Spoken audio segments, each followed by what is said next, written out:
Olá, bem-vindo ao Não É de hoje, programa especial. Como a gente havia prometido na sexta-feira, hoje nós teríamos um convidado especial para conversar um pouquinho mais com a gente sobre alguns assuntos que com certeza chamam a sua atenção, chamam a nossa atenção, né, de debate. E hoje a gente está recebendo o deputado federal pelo Partido Novo, Paulo Ghanimi. Ele está em Teresina. Só para deixar claro, a gente está gravando no sábado, tá bom? Mas você está vindo hoje na segunda e ele está aqui em Teresina para dar uma palestra, para conversar também com os filiados e apoiadores do partido e dar um cenário do que se passa não só em Brasília, como no Brasil como um todo. Ghanimi, bem-vindo ao Radar 86, muito obrigado pela sua presença.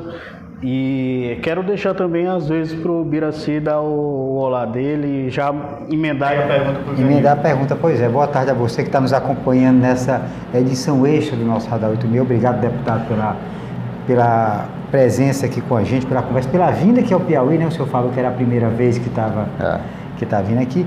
E, deputado, para a gente começar, muito está se falando, o senhor viu também falar aqui da reforma da Previdência, muito está se falando dessa reforma, mas não está faltando ser mais claro para explicar para a população o que realmente é a reforma, o que transparece é que é um jogo onde cada parte interessada só mostra a sua verdade ou aquilo que lhe é conveniente e não mostra o todo.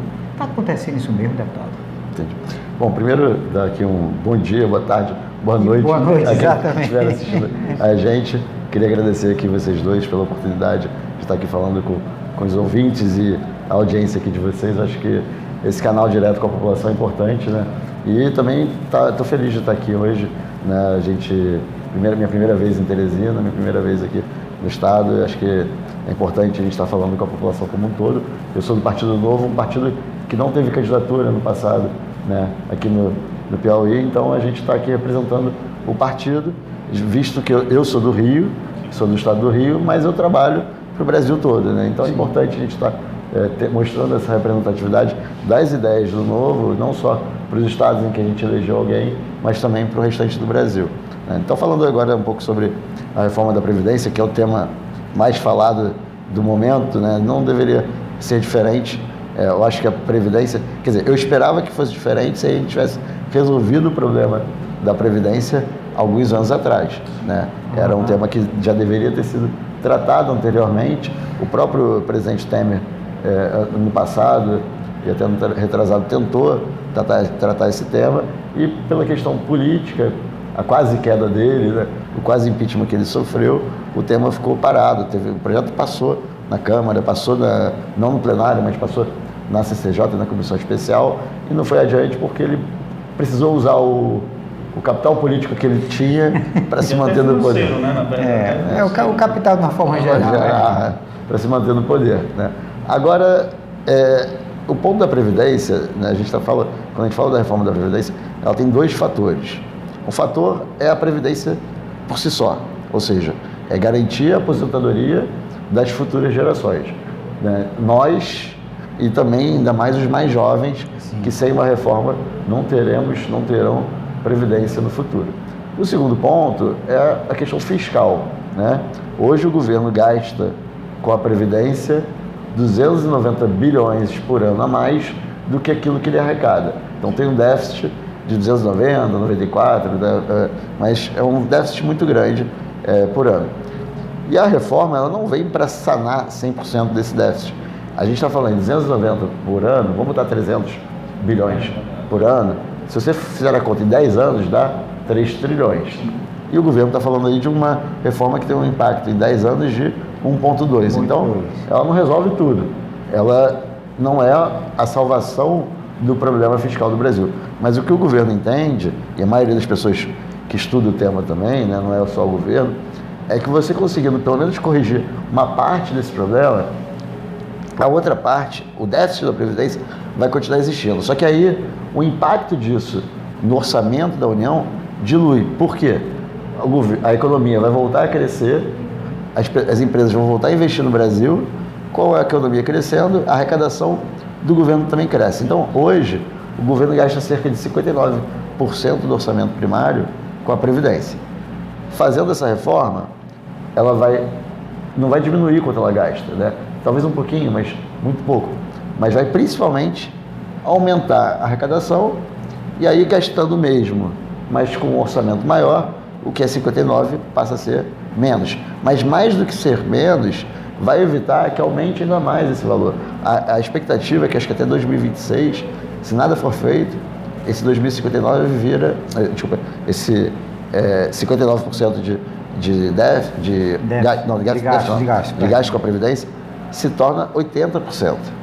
E é insustentável. Né? Então, o argumento por trás são esses dois, né? Sustentabilidade da Previdência. E aí, por que é a sustentabilidade da Previdência? A população brasileira está envelhecendo. Cada vez mais a gente vive mais e cada vez menos crianças nascem. Né? Então, a base da pirâmide, né, que a pirâmide etária do Brasil era assim, ou seja, muita criança aqui embaixo e pouco idoso. Está mudando. E a tendência daqui a alguns anos ela vai ficar assim, inclusive. Vai virar uma pirâmide invertida. Ficar de cabeça para baixo. E aí você não tem jovens, né, e adultos pagando a Previdência para garantir a Previdência para os mais velhos. Porque a Previdência no Brasil ela tem um modelo solidário. Então a gente paga hoje pela aposentadoria de quem está aposentado hoje. Né? Mas, deputado, ainda falando um pouco da Previdência, não é também assim um pouco de irresponsabilidade, por exemplo? O que a gente está vendo, pelo menos o que chega de informação aqui, as informações que chegam aqui, o senhor colocou um aspecto, mas as informações que chegam aqui, principalmente para quem vai ser atingido quem vai precisar, não é nem ser atingido, quem vai precisar da Previdência, são meias informações. Por exemplo, o senhor explicou aqui a necessidade de ter a Previdência por conta da não sustentabilidade do sistema no futuro. Mas há quem diga que ela é autossustentável, ela é mal gerida os recursos. Há quem diga que tem que se cortar os benefícios sociais. Há quem diga que se tem que manter os benefícios sociais. E você não consegue ver, nem perceber um discurso unificado disso aí. E outra coisa, é verdade que lá na Câmara teve um determinado momento que tinha uma conversa de bastidor, que o trabalho de alguns deputados, principalmente aqueles do dito do Centrão, era deixar que a economia da Previdência chegasse só a 800 bi e não a 1.200, para evitar, por exemplo, que Bolsonaro tivesse uma folga com a reeleição? A Previdência estaria sendo tratada desse jeito lá em cima? Olha, vamos lá, são dois pontos diferentes aí na pergunta. Né? A questão de justificar quem paga... Só uma observação. No Brasil, quem paga mais imposto? O assalariado. O assalariado e o pobre. Por quê? Né? Porque a gente pensa muito em imposto. A gente vê o imposto quando a gente paga o imposto. Né? Imposto de renda, quem paga imposto de renda. Né? Um IPVA, quando você paga o IPVA. Um IPTU, quando você paga o IPTU. Mas, na verdade, o maior imposto que a gente paga está no consumo. Está quando você compra lá, né, uma fruta, uma geladeira, um carro, tem todo o imposto embutido naquilo ali. E quem paga mais imposto no Brasil é o mais pobre, porque ele consome toda a sua renda, né? Diferente dos mais ricos que poupam uma parte e guardam aquele dinheiro. Sim. E não está pagando imposto sobre o consumo. Sempre que tem um déficit, como tem hoje da Previdência, ou qualquer outro déficit, quem vai pagar por isso é a população. O governo não gera riqueza, o governo não produz nada, quem produz é a população. Então, se o governo está tendo déficit, o que ele faz? Ele tem que aumentar imposto, né? Ou ele tira da saúde, da segurança, da educação, né? Então, se você fala que tem déficit e quem paga imposto é o pobre, quem está pagando por esse déficit é o pobre. Sim. Então, na verdade, se você está corrigindo a Previdência, você está deixando de fazer com que o pobre pague pela aposentadoria de quem é mais rico. Porque hoje, eu acho que 80% da Previdência não vai para os mais pobres, vai para as camadas mais ricas da população.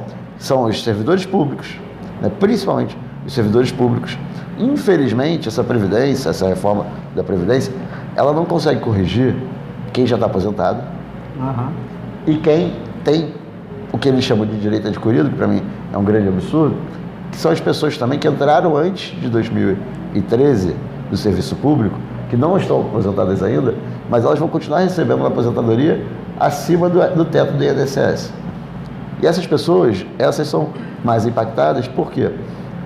Elas vão continuar recebendo essa aposentadoria acima do teto, porém, elas vão contribuir mais agora do que contribuía antes. Aí tem uns números que o pessoal que é a oposição fala o seguinte, do 1,2 trilhão, 800 bilhões vem do regime geral, ou seja, do trabalhador da iniciativa privada. Sim. É verdade, mas por quê? São acho que 70 milhões de pessoas, enquanto que no serviço público, dos que vão ser impactados, a gente está falando de 1,5 milhão. Então, por pessoa, o cálculo que é feito é o seguinte, posso estar errado no detalhe, mas sim, o trabalhador do regime geral, o trabalhador da iniciativa privada, ele ao longo da vida dele, na média, com a reforma da Previdência, ele vai pagar R$11 mil a mais. Tá? O trabalhador da iniciativa do serviço público, na média, com a reforma da Previdência, ele vai pagar, acho que R$170 mil a mais. Então, quando você olha o número total, é pouco, né, o que o servidor público vai contribuir com a reforma. Mas quando você olha de forma unitária, ele está tirando muito mais dinheiro do trabalhador do serviço público do que da iniciativa privada. E só para completar esse ponto, a gente está falando de 1,2 trilhão da União, do governo federal. Mas ainda tem um efeito nos estados, que é muito grande. E os estados alguns estados estão mais quebrados ainda do que a União. Eu sou do estado que está super quebrado, que é o Rio de Janeiro. Está numa situação caótica lá, o estado do senhor. Exatamente. Só um questionamento antes, deputado. Você faz parte da Comissão Especial da Previdência, né? Um dos membros. E aí a oposição, ou que seria a oposição, talvez aqueles partidos mais de centro-esquerda, ou mesmo do centro, apresentaram uma contra-reforma. Não apresentaram, mas há a possibilidade de apresentar, né? Você acha que não tem como... Não tem nem como chegar, talvez, a um entendimento comum? Não, o ponto é o seguinte, qualquer projeto, você pode apresentar um projeto paralelo. Sim. Então, isso vale para qualquer projeto de lei. Sim. Então, você é o relator de um projeto. Eu não concordo com o seu projeto. Tu apresentas um outro e voto nesse outro meu. Isso é normal, é corriqueiro. Mas, geralmente, isso é muito mais para um efeito político do que prático. Por quê? Como você é o relator, as pessoas não vão nem dar atenção para mim. Tá. Então, pode ser que surja um projeto lá, como acontece com qualquer outro projeto. Agora, a chance desse projeto ter alguma relevância é muito pequena. Ele teria alguma relevância se o Centrão, a esquerda, né, alguns outros partidos fizessem um acordo para falar, olha, vamos deixar esse projeto do governo de lado e vamos tratar esse outro projeto. Mas eu não vejo nenhum movimento nesse sentido. Agora, se a esquerda vai chegar lá e apresentar um projeto alternativo só para dizer, olha, a gente apresentou aqui alguma coisa diferente, isso pode acontecer e acontece com frequência lá dentro. Mas não tem nenhum, é muito mais um efeito simbólico, porque dificilmente eles conseguem ter força para passar. Deputado, só pontuando mais uma vez essa questão da Previdência, onde é que está o gargalo, então, na aposentadoria do servidor público? Porque, por exemplo, diferente da iniciativa privada, do regime geral, o regime geral você só contribui até o teto. Se é 5.839, se não me falha a memória, você só contribui até esse valor. No serviço público, não. Se o cara ganha 1.000, contribui sobre 1.000. Se ganha 10 mil, contribui também sobre 10 mil. E aí vai. Onde é que está o gargalo? É matemática. Nessa aposentadoria, por exemplo, na ótica do servidor. Porque, por exemplo, é uma coisa que os servidores públicos se queixam, principalmente os servidores públicos mais baixos. Não estou falando de servidor de Senado, nem de judiciário, os próprios servidores da Câmara, que causou aquele desconforto quando o ministro Paulo Guedes disse que eles se aposentavam com R$28 mil a média, que é uma aposentadoria acima da média de todo o serviço público normal do país, né? Aí eu queria saber do senhor, onde é que está essa diferença nessa conta? Porque o servidor público, o que ganha R$2.500, R$3.000, R$4.000, se sente de certa forma ofendido quando diz assim, a culpa é do servidor público, o servidor público é que quebrou a Previdência. Onde é que está o problema, então? Mas é matemática. Por mais que ele contribua em cima do percentual que ele ganha, quando ele se aposenta, ele ganha também em cima do total que ele ganha. Correto. Né? E isso não fecha. A conta que ele contribui ao longo da vida dele não é equivalente àquilo que ele recebe no momento da aposentadoria dele. Por dois motivos. Um é matemático, você faz as contas lá. E fora que o servidor público se aposenta mais cedo, na média, do que o trabalhador do regime geral. Então vamos supor que você comece lá no serviço público, fez um concurso, começou com 25 anos, que é cedo. Contribuiu e se aposentou com 50. 25 anos. Aí depois você vai lá e vive até os 75. Você tem mais 25 anos mais de 25 sobrevida. anos de sobrevida. Você contribuiu 25 anos e se aposentou e recebeu durante 25 anos. Faz as contas, é matemática. Sim. Você contribuiu 14%, que seja, 11%, né, 11%, você contribuiu 11% do seu salário. 14, depende do nível salarial, é. Vamos botar, mas que seja 14%. Sim, 14. Você contribuiu com 14% do seu salário durante 25 anos. E você recebeu o seu salário inteiro durante 25 anos. Como é que fecha a conta? Ah, entendi. Faz sentido isso? Não faz sentido nenhum. Mesmo com essa mudança da regra agora que A parte... pessoa, vamos botar que fosse 10% para simplificar a conta. A pessoa teria que contribuir, não vou dizer 10 anos, 10 vezes mais, porque o dinheiro vai rendendo e tudo mais. Mas a conta não bate, jamais vai bater. O déficit individual do servidor público, ele é muito maior do que da iniciativa privada. Fora que o servidor público, ele recebe o valor integral quando ele se aposenta, entendeu? E é o valor da aposentadoria dele, não é... Mudou isso. Em 2003, o servidor que veio depois de 2003 já mudou. Sim. Mas tem muito ainda servidor, e principalmente os que já estão aposentados, que recebem integral. Inclusive tem alguns que as filhas recebem também. Sim, que era, né? Alguns casos que são os militares, alguns membros do judiciário, mas isso de certa forma está acabando, que a lei está acabando. Né? Mas ainda tem um estoque muito grande. Até todo esse pessoal morrer, né, vai demorar muito ainda. Então, na verdade, as últimas reformas, e essa que vai vir agora, independente qual seja, ela garante que no futuro, né, daqui a talvez 30 anos, o Brasil esteja muito melhor. Por quê? Não vai ter mais ninguém, né, com essas regras que eram muito benéficas para o aposentado. Duas perguntas, deputado. O senhor acredita que essa reforma passe e quando ela passa? E se esta não passar, o senhor acredita que passe uma menos, entre aspas, como ela está, né? É mais discreta, isso, mais leve. E mais política, pronto, feita na base do acordo. E a segunda passando a reforma da Previdência, qual seria a outra pauta que o Congresso ali discutiria importante? Por quê? Porque nós já trouxemos alguns especialistas para conversar sobre a proposta da reforma da Previdência, economista inclusive, né, Ubiraci? E ele disse, olha, ela é importantíssima, tem que passar porque o governo colocou ela como prioridade.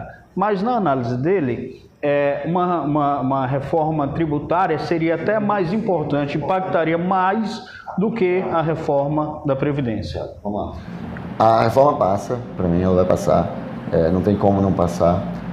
Qual reforma? Talvez, é certo que alguma coisa muda.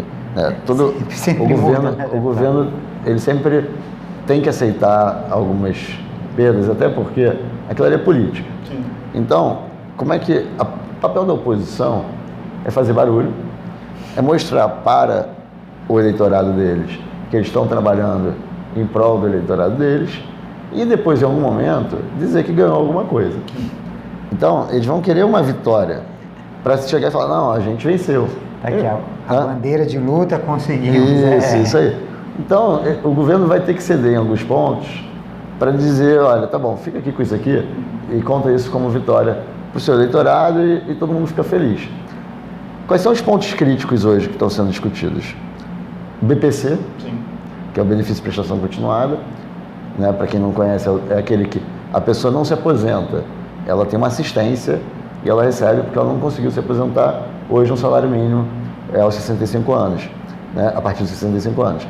Com a nova lei, eles querem antecipar isso para 60 anos, só que diminuindo, fazendo que dos 60 aos 70 seja R$400.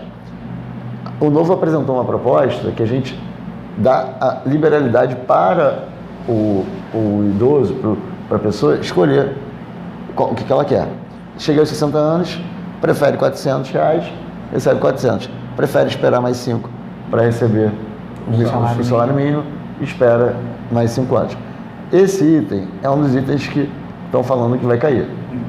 e tem pouco impacto fiscal. Eu vi isso aí, parece que o impacto dele não é tão importante, Não é. né, deputado? E nos primeiros anos, então, na verdade, ele é até negativo, porque o governo vai ter que antecipar despesa, né? Tá, Porque entendi. Porque aquelas pessoas entrariam antes, teria que desembolsar primeiro. Entendi. Então, esse ponto, do ponto de vista de curto prazo, não é importante. Qual é um dos argumentos do governo para colocar essa questão? Não é só dar 600, 400 reais para pessoas de 60 anos. É você incentivar. Porque o que acontece? Olha a coisa, como é que é a Previdência hoje. Você é casado com uma pessoa, nenhum dos dois se aposenta. Os dois têm direito de chegar lá aos 65 anos e pedir o BPC. Os dois vão ganhar um salário mínimo. Você é casado com uma pessoa, você se aposenta ganhando um salário mínimo e essa pessoa não. Ela não tem direito ao BPC. Porque a renda familiar, que são 2 pessoas, ela é mais do que 1/4 do salário mínimo. Então hoje, o cara que contribui todo mês com o INSS, paga a aposentadoria dele, quando ele se aposenta, a renda familiar dele vai ser de 1 salário mínimo, enquanto que a família que não contribui só no total, né? 2 salários mínimos. Então, um dos argumentos do BPC, das mudanças do BPC, é você incentivar as pessoas, mesmo que seja um pouquinho, a contribuir lá todo mês com a sua aposentadoria. Mas esse é um dos pontos que talvez caia. O outro é a aposentadoria rural, que também, talvez não caia tudo, mas quais são as mudanças no rural? Passa de 55 anos para 60 para a mulher, o homem já é 60, mas o principal, hoje, no rural, a pessoa tem que contribuir com 2% do rendimento bruto anual. A maioria das pessoas do campo argumenta o seguinte: olha, eu usei toda a minha produção para comer, para consumir, ou para trocar com alguém por outros produtos. Então eu não tenho rendimento. Aí não contribui nada. Mas isso, na verdade, se fosse só isso, não teria tanto problema. O problema é que tem muita gente que não é trabalhador rural e chega no final da vida... Aquela história que dá um jeitinho para se aposentar. Exatamente. Então tem a MP 871 que está tratando da fraude no INSS e está criando algumas barreiras para isso. Mas na PEC eles acrescentaram aquela contribuição mínima de R$600 por ano, não é por mês, por núcleo familiar. Então, uma família com 2, 3, 4, 5 pessoas vai pagar todo mês R$50. E não é tanto para questão de arrecadatória, é muito mais para evitar que a pessoa espere chegar lá no final e se aposente, porque ela vai ter que contribuir todo ano com esses R$600. Esses 2 pontos devem cair, eu espero que não caiam, mas devem cair. E tem mais 2 ou 3 que são críticos, né? Um deles é a pensão, né? O aposentado, quando são 2 aposentados, aí o outro morre e cai para 60%. Esse, confesso que é o ponto que, para mim, é o mais delicado. Né? Por quê, deputado? Porque eu acho assim, em nenhum lugar do mundo a pessoa recebe aposentadoria integral quando o cônjuge morre. Então, eu acho que faz sentido diminuir. Mas eu acho que 60% é uma diminuição, diminuir 40% é muito pesado. É muito brusco? Eu acho muito brusco. Por quê? Você está falando que 40% do custo da pessoa é variável. Gasto com comida, medicamento, tudo mais. Deixa eu Agora, se a pessoa tiver um apartamento, um aluguel, né, você não sabe qual é cada caso é um caso, seria isso. Então, assim, do ponto de vista global, não é injusto. Mas quando você olha pessoa a pessoa, eu acho um pouco forte. Por exemplo, vamos supor que tem um casal, aí um tem uma pensão de R$10 mil e a outra tem de 1.500, aí o de 10 mil morre. Não, aí a pessoa vai poder receber 60% do maior. Do maior. Aí, então, nesse caso, se for 10 mil, tudo bem, né? Porque a pessoa vai continuar recebendo, mas se for, por exemplo, um recebe 2... E um recebe 1.000? 1.000. Ou recebe 1.000, outro recebe 1.000? Não, se for 1.000, vai receber 1.000. Vai receber 1.000. Tá. O mínimo é o salário mínimo. 1.998, né? Mas se um receber 3.000, vamos supor, e o outro recebe um salário mínimo, a pessoa vai receber 60% do maior. Então, uma renda que era de 4 passa a ser de 2.400. Acaba dando uma quebra. Uma quebra. Eu não sou tão contra diminuir, mas eu acho que tem que pensar na proporcionalidade. E aí, uma coisa que a gente está propondo, novo, é manter-se 60%, né, a queda para 60%, porém, tem uma outra questão. Hoje, se você tiver um dependente, você ganha mais 10%. Sim. A gente está propondo que aumente, ao invés de ser 60 mais 10 por dependente, que seja 60 mais 20. Né? E aí, uma família que tem 3 pessoas, ou seja, a mãe e 2 filhos, ela recebe 100%. E não mais no caso seria 80, né? 60 mais 10 mais 10. Então a pensão, aí você tem mais 2 pontos que eu acho que são críticos. A desconstitucionalização, que para mim é importante, porque ter na Constituição a Previdência é normal. Agora, ter lá alíquota, regras, tudo isso não faz sentido nenhum. A nossa Constituição é muito grande, é muito pesada, a gente tinha que enxugar a nossa Constituição. Nossa Constituição é muito ruim, na verdade. E ali você estaria tirando da Constituição o detalhe, você não está tirando o direito à Previdência, você não está tirando os princípios, você está tirando só o detalhe. E o último é a capitalização. A capitalização para mim é fundamental, é o que vai fazer de fato, de tudo isso que a gente está falando, o resto é enxugar o problema, né? Assim, limpar o problema. A capitalização é dar um passo à frente, entendeu? E a capitalização tem um risco grande. Deixa eu lhe fazer uma pergunta para o senhor, que é o seguinte, em relação à capitalização e ao risco grande. Nós tivemos experiências desastrosas aqui no Brasil de fundos de pensão que capitalizaram e foram utilizados com interesses políticos, aí, Postales, Previc, vários fundos aí públicos que eram super rentáveis, líquidos, com patrimônio, e de certa forma quase que quebraram por causa de irresponsabilidade de gestão. Tem algum mecanismo que está sendo pensado nessa proposta para evitar? Porque o problema não é você ter o modelo perfeito da capitalização que daqui a uns anos deixaria o sistema autossustentável. O problema é quem vai gerir e quem vai fiscalizar a gestão dessa capitalização. Como é que os senhores estão tratando isso? Então, bom, hoje a PEC, né, que está tratando a reforma da Previdência, ela só prevê a possibilidade de capitalização. A capitalização ela vai vir num projeto de lei depois que vai detalhar o sistema de capitalização. Pelo que a gente está entendendo, a pessoa vai ter o direito de escolher em qual fundo desses, podem ser os existentes, e não tem coisa de banqueiro, tá? Porque banco não vai ter sistema de capitalização, não, tá? Você vai ter instituições próprias para gerir a capitalização, não tem nada de banco, né? Então, o que você tem que fazer é você garantir uma governança séria. Por que tem fraude no sistema de capitalizações hoje? Quais são os que tem fraude? Eu trabalhava na Michelin, eu tinha um modelo de capitalização. Correto. Ninguém nunca me roubou. Por quê? Era gerido pelos servidores. Pelos servidores, tinha lá a participação da empresa, tinha lá a participação dos funcionários, tinha auditoria, tinha tudo. Pronto. Aonde tem fraude? Onde tem um político você chegou atuando, exatamente. Porque, por exemplo, eu conheço, tem um colega dos Correios, é muito engraçado, ele chega, ele bota a mão na cabeça. Acabaram com a gente, por quê? Porque eu estou pagando a Previdência, eu pago a Previ para ter um a mais, e ainda pago a mais pelo buraco que deixaram dentro do Postales. Ele estava me falando isso um dia desse. Absurdo. Aí, um absurdo, porque pegaram, acharam por bem comprar título da dívida da Venezuela. Eu acho muito engraçado. É um negócio maluco, deputado. Acho muito engraçado assim, o sistema de capitalização, ele não prevê dar nada na mão dos banqueiros, né? Mas vamos supor que o banco pudesse criar os modelos dele de capitalização e você escolhe lá, eu quero botar meu dinheiro lá no Banco Santander. Sim.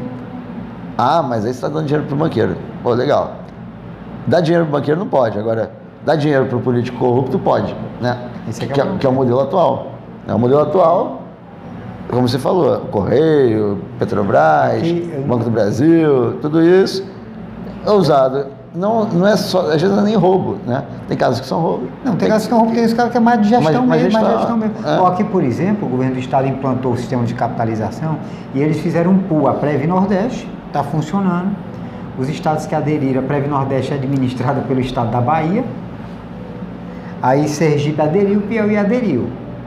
Aí vai ter, mas a gestão é compartilhada. Eu perguntei para o presidente aqui do instituto daqui como é que eles iam prever quando, nós temos auditagem, nós temos isso, nós temos aquilo. Não, estou dizendo a gestão, porque são pessoas indicadas por políticos que vão gerir um fundo que não é deles, o dinheiro não é deles, o dinheiro é do servidor público. Se você extrapolar a reflexão, né, a gente fala, mais uma vez, como é que você garante que não vai ser roubado? Garante é difícil, mas você evita com uma boa governança, com modelos que tem controle, tem compliance, tem auditoria. Vários atores fiscalizando. E hoje, a gente tem déficit na Previdência, déficit fiscal, entre outras coisas, por causa de má gestão na gestão pública, por causa de roubalheira lá no Rio.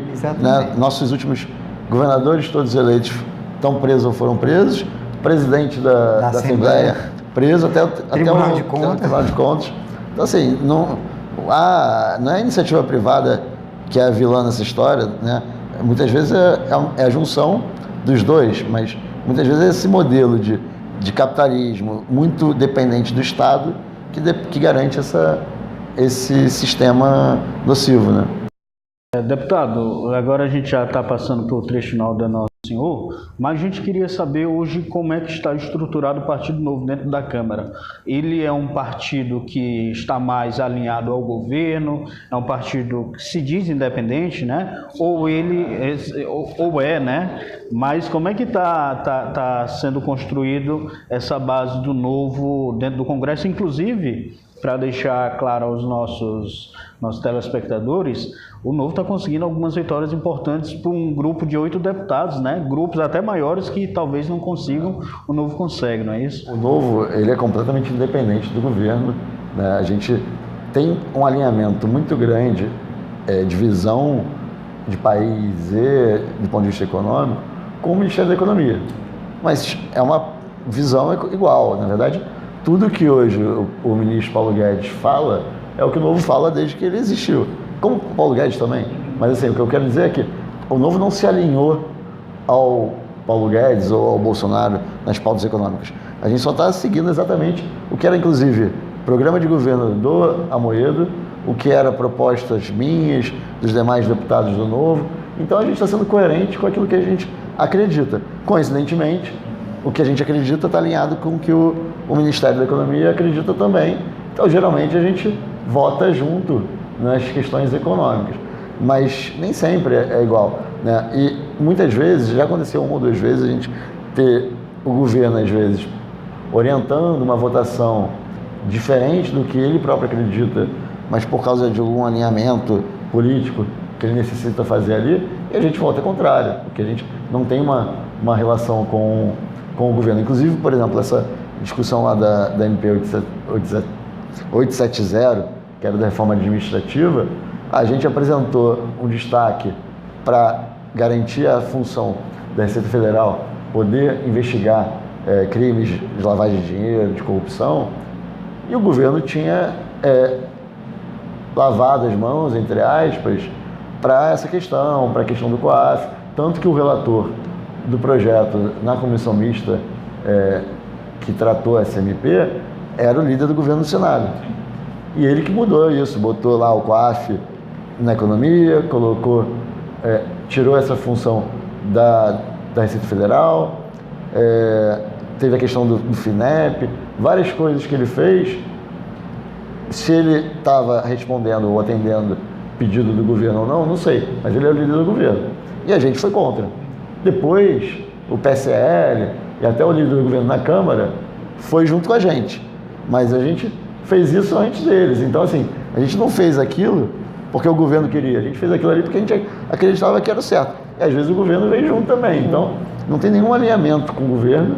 A gente defende pautas similares do ponto de vista econômico, do ponto de vista de segurança, né? O ministro Sérgio Moro, que tem algumas visões muito parecidas com as nossas também, né? Mas não é tanto recorrente a discussão ainda, né? Eu acho que dos temas dele, mas é muito mais uma visão ideológica ou de país do que um alinhamento com o Bolsonaro, não é? Não tem. Inclusive, eu não votei nele no primeiro turno, votei no João Amoedo. No segundo turno, acabei votando nele porque a outra opção era muito ruim, mas não, eu votei muito mais contra o Haddad do que a favor do Bolsonaro. Mas o senhor, quando faz essa visão aí da situação do Novo hoje na Câmara dos Deputados, no cenário político, O senhor não acha também que, por exemplo, que o governo Bolsonaro está passando por problemas por justamente ter colocado uma imagem de superministro do Sérgio Moro, do ex-juiz, e do Paulo Guedes, e ele teve que negociar alguns pontos por causa da sobrevivência política e está enfraquecendo esses ministros? O senhor sente isso? Não, acho que tem nenhuma relação nem com o Paulo Guedes, nem com o Sérgio Moro. Para mim é muito mais uma incapacidade de...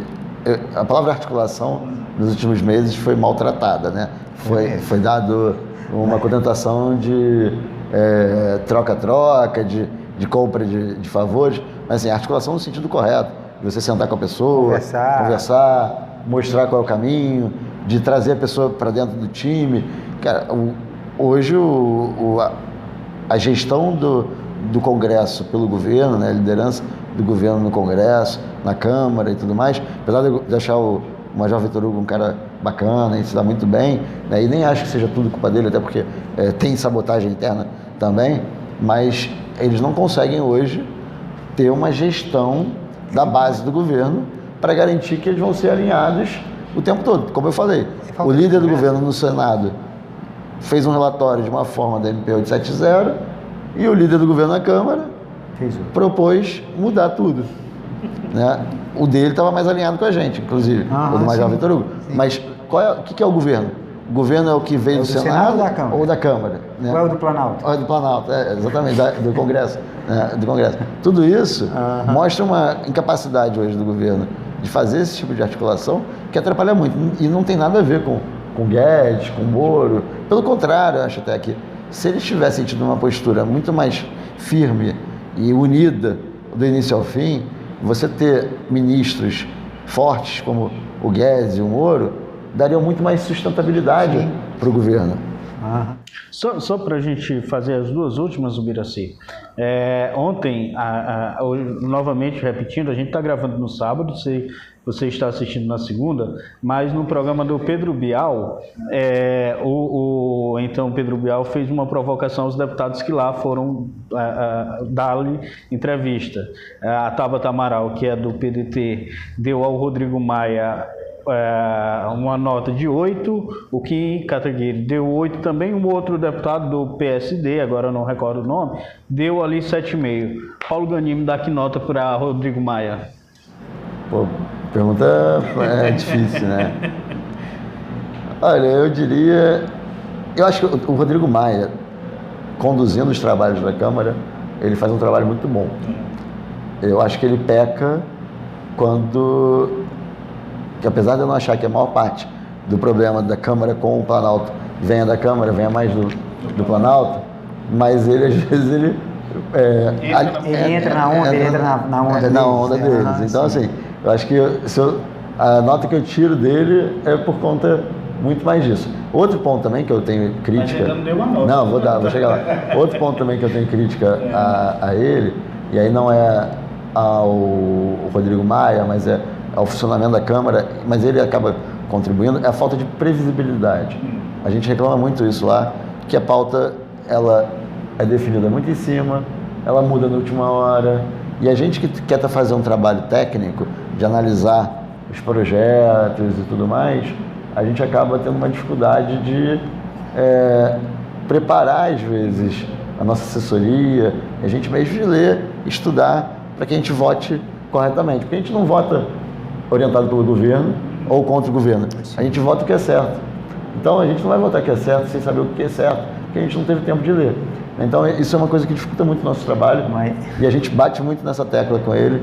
Olha, vamos dar mais previsibilidade, respeitar o trâmite normal, os prazos e tudo mais. Então, assim, tirando esses dois aspectos, eu acho que a condição dele é muito boa e ele tem uma visão, do ponto de vista econômico, né, muito alinhado também. A importância da reforma da Previdência, a importância da reforma tributária, né? Então eu vou dar uma nota, eu vou ser mais rigoroso que os meus colegas por causa desses dois pontos. Vou dar uma nota 7 para ele. Ainda assim passava, né? Passava. Mas engraçado. Mas só para o senhor sair daqui do Piauí tranquilo, essa falta de previsibilidade no trabalho dos presidentes, ou da Assembleia, que é do mesmo jeito. Ele bota a matéria quando quer, é do jeito dele. Ele falta dizer assim, a Assembleia sou eu que mando aqui, e acaba sendo, de uma certa forma, por causa da nossa dinâmica, essa rotina, como o senhor bem falou, que acaba atrapalhando um trabalho mais técnico, né? Não dá para discutir. Deputado, só uma... Eu achei que você me perguntar a nota para o Bolsonaro, porque lá teve a nota para os dois também. Não, pronto, se você quiser falar do Bolsonaro, se o Bolsonaro em 100 dias, pronto, o senhor está com 100 dias de mandato, só completou agora, lógico, seu primeiro mandato, em 100 dias de Bolsonaro, foi mais decepção ou foi mais coisa positiva, ou o senhor acha que ele está aquém do que ele foi eleito, deputado? Não, eu acho que o governo Bolsonaro, não vou falar do Bolsonaro, mas o governo Bolsonaro, desculpa, ele, tecnicamente, ele tem muito mais acerto do que eu. Né? Onde você vê umas atrapalhadas maiores são no Ministério da Educação. Né? Mas se você for ver economia, justiça, infraestrutura, também fala-se pouco dele, sim, mas é um excelente ministro também. Né? Até a própria Damares também, que fala um monte de besteira, mas o trabalho dela parece ser sério. Ela não é... Então, assim, do ponto de vista técnico, o que é feito no dia a dia, ele botou ministros muito bons, tirando da educação, que eu acho que foge um pouco do...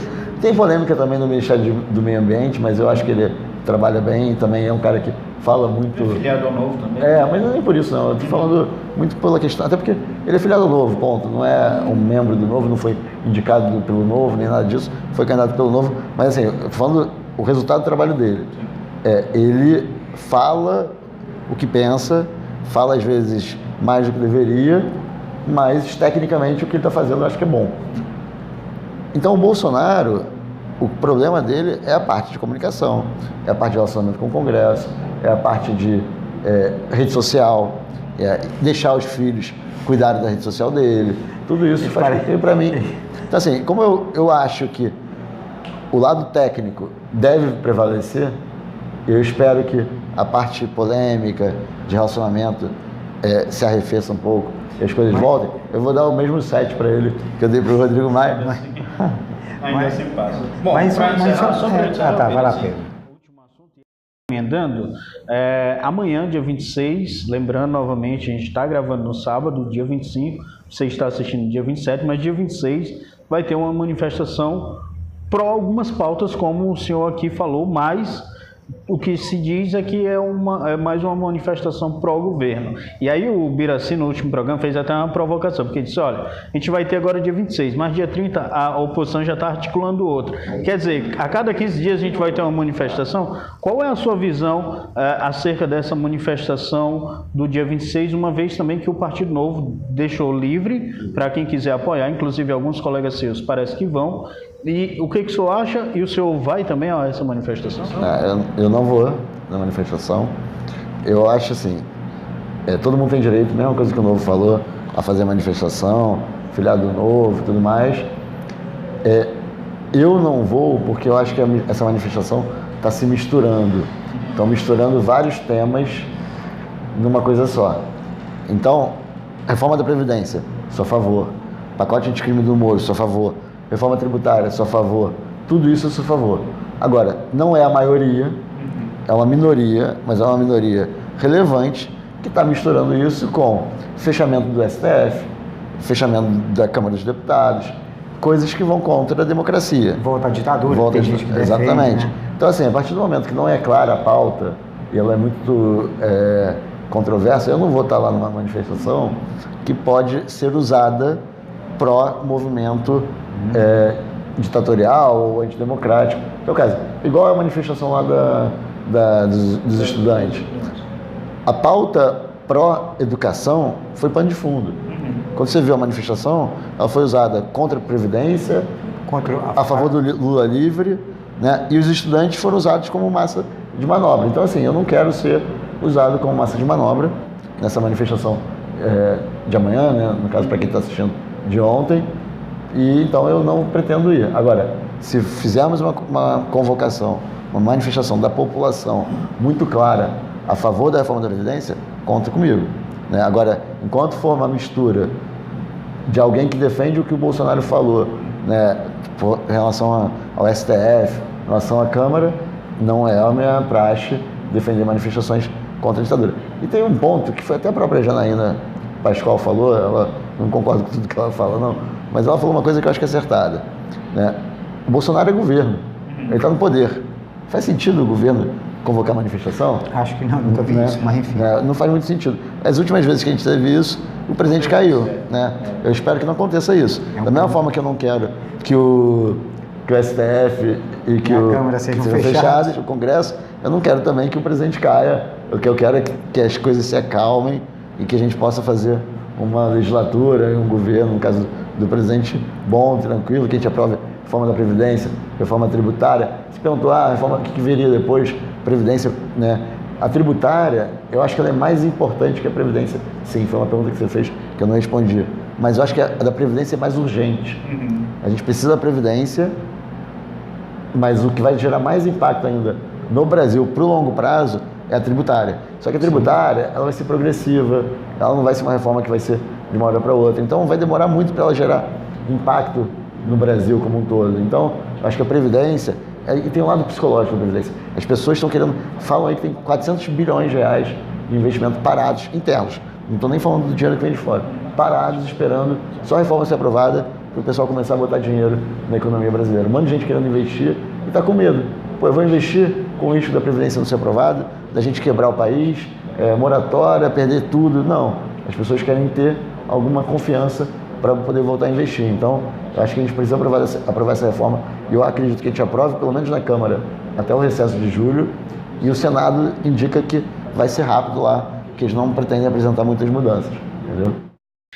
Só para deixar uma curiosidade, viu, Birassi? Ele declarou que se for para reeleger Bolsonaro e passar ao mesmo tempo a reforma, né, deputado, que seja feito, né, mas que a reforma seja aprovada.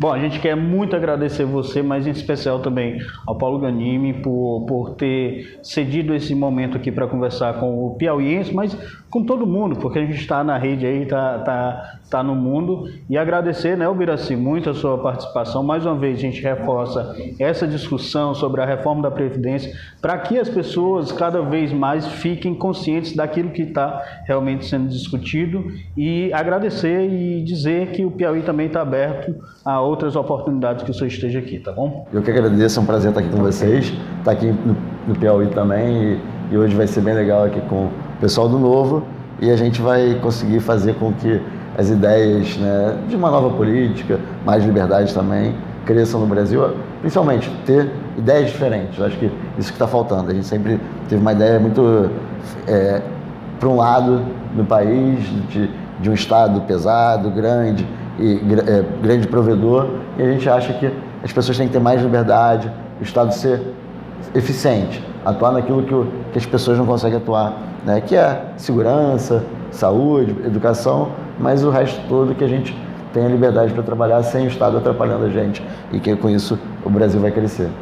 Obrigado. Então, Birassi, até quinta-feira, né? Até quinta-feira. Até sexta. Até sexta-feira, quando a gente grava.